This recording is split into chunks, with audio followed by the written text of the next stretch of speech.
Hi, I'm Stori. Welcome to another Thirsty Thursday book reading. A quick snippet from stories found on Fantasy Island. This week's book reading comes from It's Only for Forever. Take a listen. Nikki, come on, quit it. Geez, Bianca, I might have to borrow this book. They're already at third base, and it's only, the fourth chapter? Yeah, well, I snatched it out of his hands. The ability to speak overpowered by images of us making it past third base as I take him in again. Wait, what am I even saying? Nikki just got here, and I'm already mentally jumping his bones?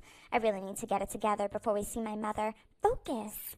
What did your mom have a vision about? Have the reincarnations finally resurfaced? Don't know, he shrugs.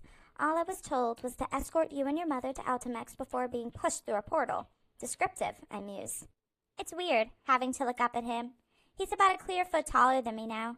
Nikki's eyes trail down my body, and I refrain from crossing my arms in front of my chest as I rearrange a few perfume bottles on the dresser.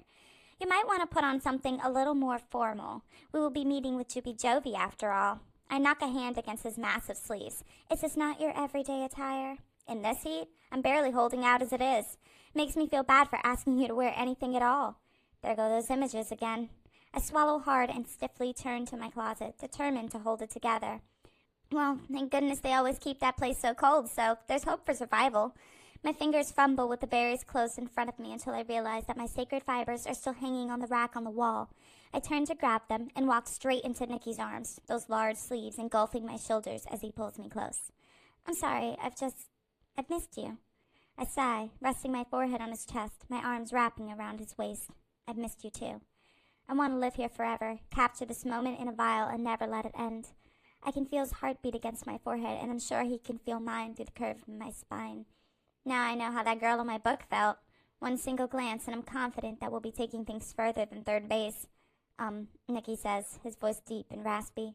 He clears his throat and laughs a little, resting his forehead on my shoulder. Why is it so hard to let go of you? Same, I laugh, breathless myself.